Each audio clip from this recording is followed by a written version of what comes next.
parent-teacher conference. I'm giving you a moment for your emotional reaction to that. I get the email, time to schedule. No problem. We had a third grader and a first grader. The other kids were in preschool. And I talked to my husband about it, and he's like, oh, yeah, well, kids are doing fine. I said, yeah, it's true. Nadav hasn't asked for a lot of play dates, though. That's Nadav behind me. He was 6. So I sent an email to the teacher, hey, if you don't have any academic concerns, we'd like to talk about social stuff. Is that okay? I get an email back in about 12 seconds. Sure, could you come early? This cannot be good. So sure enough, we get there at 8:30 for a 9:15 conference. We're the first of the day. And it's not just my son's teacher, it's also the specialty teachers. So there's 3 teachers, and my parents, or my husband and I, just the parents. And they have some concerns. They've noticed that although Nadav is a great leader, kids look to him on the playground, what should we play?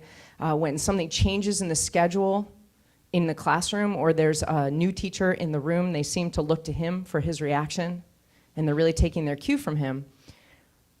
They've noticed that he doesn't like to partner with other kids in the class. He doesn't like to work with a partner. That if somebody doesn't grasp something as quickly as he does, he kind of writes them off. That he's dismissive of other people's ideas if he feels they won't be as efficient as his or as awesome as his. That he's kind of braggy. My husband and I were really concerned about this. When I was 6, we moved from the East Coast to the Midwest. And when you move to another country like that, you learn a new language. So I was on the playground at 6 at my brand new school in 2nd grade, and I learned a new word, kike. Know that word? Kike is to Jewish as nigger is to black. I did not know that word, but I knew it could not be good. Especially when, about 30 seconds later, I found myself pinned against the brick wall next to the Foursquare that I had been waiting in line to play, and kids were throwing rocks at me. And the 2 teachers who were on the playground for recess were watching. Now, my mom was a teacher, and I know that, and I'm going to put this in big capitals, teachers are good, because my mom was a teacher, and she told me. So I ran behind the teachers because I was pretty sure the kids wouldn't throw rocks at them. And they didn't. But I went home that night and I asked about this word. And I heard other words like principal's office. Because my mom was a teacher at a different school. And she knew from the district that we were the first Jewish family to move into this rural area in Ohio in maybe ever. And that my dad had taken a number 3 position in the business in the town. And that there were some people who weren't so happy about that. So to be looking in my son's beautiful eyes and think, I could be raising a bully. I could be raising a kid who uses his intelligence and athletics and natural leadership abilities to hurt other kids' feelings, to make them feel less than. I gotta tell you, not only is it easy to call a kid a bully and write them off, you can write off the parents pretty easily too, can't ya? Must have learned it at home. Where did they get this? This is a 6-year-old kid. If he's doing this, he's seeing it someplace, isn't he? I'm not sure that's true. I'm not sure it isn't. Although I can tell you that the behaviors that we were seeing in our son, we haven't seen with our other kids up until this point. They're 3, 5, 7, and 10. And my husband and I are real careful about our social interactions and what we show our children. And yet, as we've seen with 3-year-olds in the classroom, humanity kind of comes out, right? I'm actually not sure that the only reason that we see bullying with 3-year-olds is because they go to preschool sooner. I think we just see it sooner. I think that those behaviors are often just kind of instinctual. Power tastes good. And I don't think it only tastes good if you are in the learning care center. I think it probably tastes good at home, right? I think it tastes good wherever you get a taste of it, and nobody says, oh, no, this is not acceptable. So my husband and I had a long talk with each other. We said, what are we going to do to make sure this does not fly without breaking our son's spirit, We want to raise a natural leader. We like that kids look to him, but he has to learn to use his power for good, Batman. So we came up with a plan, and we went to Nadav. And we said, hey, we're going to do a project.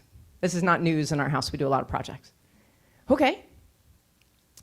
You're going to come home each day, and you're going to tell us one really admirable thing about another child in your class until we have a list for every single person in your class. And he says, okay.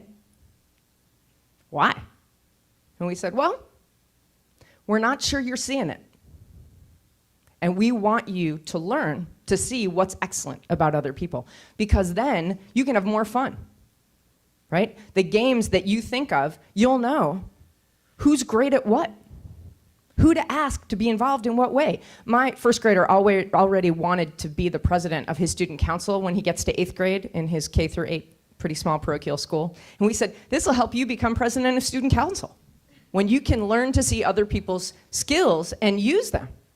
You know, we want that for you if that's what you want by the time you get there. You need to know how to do this. So make paper airplanes. He loves to make paper airplanes. And we had talked to his teacher and cleared this. And when you've got a collection of everybody's admirable skill, admirable trait, we're going to go to class, you and I, and you're going to tell your friends, your classmates, what these skills are. And you're going to have written it on a paper airplane. You're going to fly them the paper airplane. He's like, oh, a presentation in front of the class with my mom. This is awesome. And he's in, right? That's his carrot. Getting to stand up in front of a group of people, shy, not so much. And paper airplanes and people paying attention to him. This sounds good. And the first 5 or 6 were easy, right? He'd come home and he'd say, Yonatan is amazing at soccer. He tries, no matter where the ball goes, he is all over that field. He's really, what's that word? Persevering? Yeah. He perseveres. I said, great, write that on a paper airplane. I admire Yonatan because he perseveres. So the first 5 or 6 of these were great. They were easy. They were no problem. And then he came home and he said, Jacob has a cool DS. And we said, oh, sorry. Let's talk about what trait means. Let's talk about what character means. You don't get to admire somebody because of what they have, or what they were born with, or even really what they are. Because he tried, I guess Sophie has pretty hair.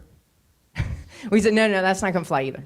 You've got to tell me something they do, something you really admire about someone because it's something they do. Okay, so there are 17 kids in his class, and he gets through the next 3 or 4, but with a lot less enthusiasm. But he's getting pretty creative, and we're pretty proud of him. He says something like, oh, you know what? Sophia's excellent with animals. And I say, oh.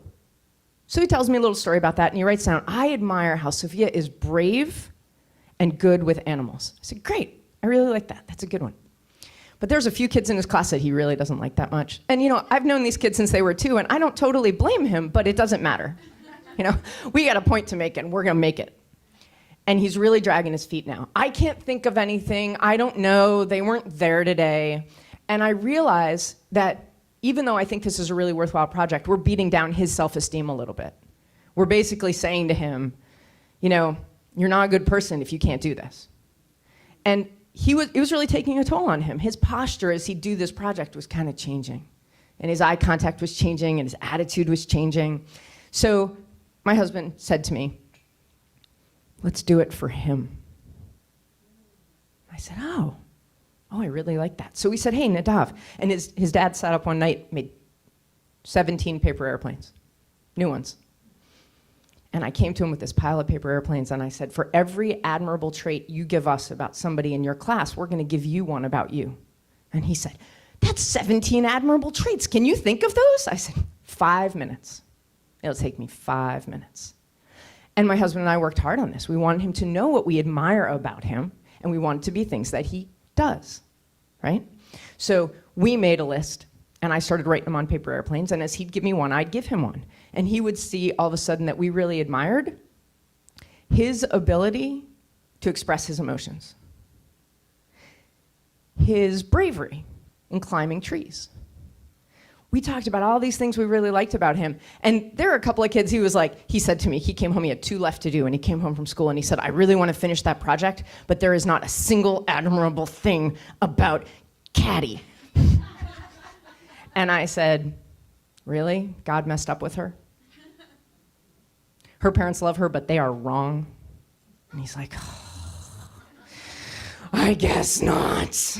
And I said, okay, so I'm not going to ask you what you admire about her. I want you to figure out what somebody else admires about her. What do you think her best friend admires about her?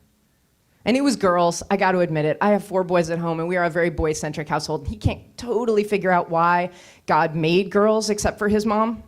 So it makes it that much harder for him to figure out admirable traits about girls. But I said, her parents admire something about her. Her best friend admires something about her. Your teacher admires. I said, if you can't think of something, ask them. Not in a judgmental way, just ask them. Hey, what do you, I noticed you're really good friends with her. What do you admire about her? So he did. And we went into school on the day at circle time, and he sat in front of the class, and he had paper airplanes in his lap, and they were sitting on the rug, and he was sitting in a chair. He's about this big. And he would read it, and he'd say, I admire about Kat that she includes all the girls in her play dates. Because that's what he learned. And he said to me, I kind of do admire that. I think playing with that many girls would be really hard. And 6 months later, we walked into school for the next parent-teacher conference. Different teacher, different grade. It's a small school. So we had figured she'd probably heard, right? She's the teacher. She's an amazing teacher. She's been there for many years. And we sat down, and she gave us the academic scoop, and we said, but how's he doing in the classroom? How's he doing with the kid dynamics? And she looked at us kind of shocked. She said, are you kidding? He's the leader of this class. And we said, well, in what way? And she said, the kids really look to him to figure out what to play on the playground and what's going to happen next. And she said, he's got a real gift for explaining things. Sometimes when there's a concept that he gets and somebody else doesn't, I'll ask him to sit with them and do some problems, and he can really explain it in ways that other kids can hear that I don't think of. And that's really fun to hear, because right now what he wants to be is a teacher when he grows up. That's been the case for about the last year, and a gym teacher.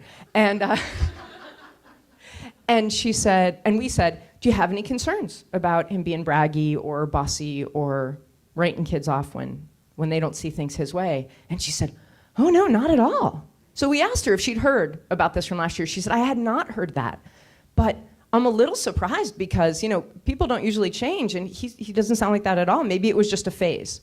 And I'll tell you what, maybe it was just a phase. And it's entirely possible, if we'd done nothing, that he would have gone through some development of his own and gotten out of it. Because one of the things I know as a family doctor for 12 years and parent of 4 kids is that a lot of things are a phase, right? A lot of things seem really awful in the middle of them, and some of them just get better. But this is something we were not willing to risk. And so we talk to our kids about what it means to be a leader and using your abilities for good.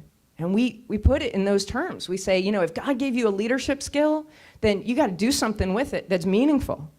And what I want to say to all of the parent educators in the room, because that's not exactly what I do. I don't coach parents, except in the exam room where I do a lot of parent coaching. But it's not my job, right? I give seminars and workshops to empower parents. There are very few parents out there that want to raise a bully.